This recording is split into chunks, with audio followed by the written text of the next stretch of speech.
My name is Pat Sullivan. For as long as I can remember, fishing has been a part of my life. There is always a fish to be found, new places to try, bigger fish to be caught, adventures to be lived. Damn Skippy, let's go fishing. Part of being a successful fisherman is the ability to catch bait. For me, it's shad. To do that, you need to be able to throw a cast net. I am throwing a taped depot cast net in this video. You can watch all these YouTubes on how to throw a cast net. Like one of them will say grab a third of the net and throw it over your arm and grab some. I don't know, maybe throw it over your head. I'm not sure. But I know that I can't ever make it go and make a pancake that way. You'll watch another YouTube video and it'll say grab part of the net, flip it over your arm, put this in your teeth. I don't know, I don't like shad taste myself, ew. Or maybe flip it over this shoulder and throw it and you get that. I don't know, but I don't like throwing all that stuff all over me when it's 25 degrees and the water's freezing coming off of that cast net.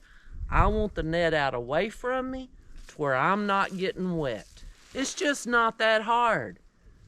So what I'm gonna do today is show you how I throw a cast net. I'm gonna make a loop in the end. I'm right-handed, so I'm gonna feed this over my right hand. I'm gonna pull the rope in my right hand. I'm just pulling out about an arm's length each time, making my coils. This is a 50-foot rope, so it takes me a little bit to coil it up. The last coil, I'm going to make sure that I have it right here at the top. This is a 7-foot cast net. This is the biggest legal cast net that I can throw in the state of Texas. I'm going to make sure that all of my lead line is nice and not tangled up at the bottom. And then I'm going to grab about half of this, separate it into here. And then I'm going to pull it back over the top. So that is when my hand is facing up, this part that I just coiled up is in that part of my hand. And then I'm going to reach down, grab my lead line, and flip it over the top. Reach down and grab my lead line one more time. Rope's coiled up in my hand. I'm going to grab the horn, stretch out my net, come down to waist high, and place my net in my hand. Gather up about half of the net. Place that in my right hand, flip the lead line over, and grab the lead line. If you'll notice, the net's already open, so I'm ready to throw my net.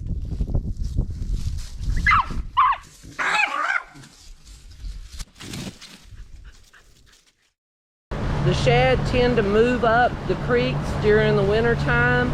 They're starting to pull up into the creeks now. We're gonna go see if we can find some big gizzard shad. So here we go up the creek. This is brush. When you see it on your down scan, don't throw on that. These are shad on down scan.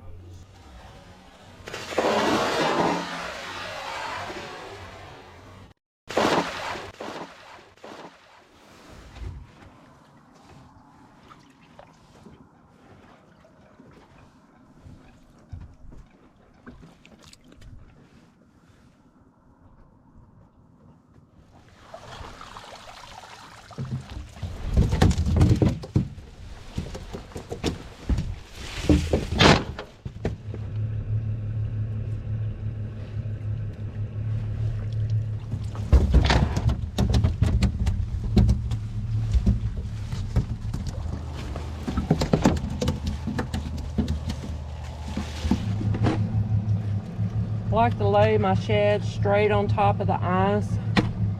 Keeps them nice and cool, but it doesn't change their smell. I think that putting them in plastic bags will change their smell, so I don't really like doing that. You can put them on ice and take the drain plug out so they're not in water, and they'll keep a couple of days. And big blue cat have no problem with eating even as much as a half of this guy. So we're just going to layer the shad in there, add a little bit more ice to it.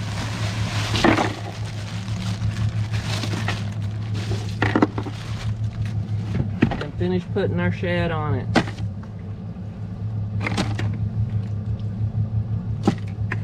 I prefer the bigger ones like this, but these little ones work good too, especially if you get into smaller channel cat and blue cat.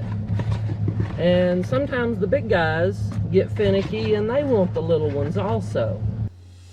Please click the subscribe and the like button if you enjoyed this video and would like to see more.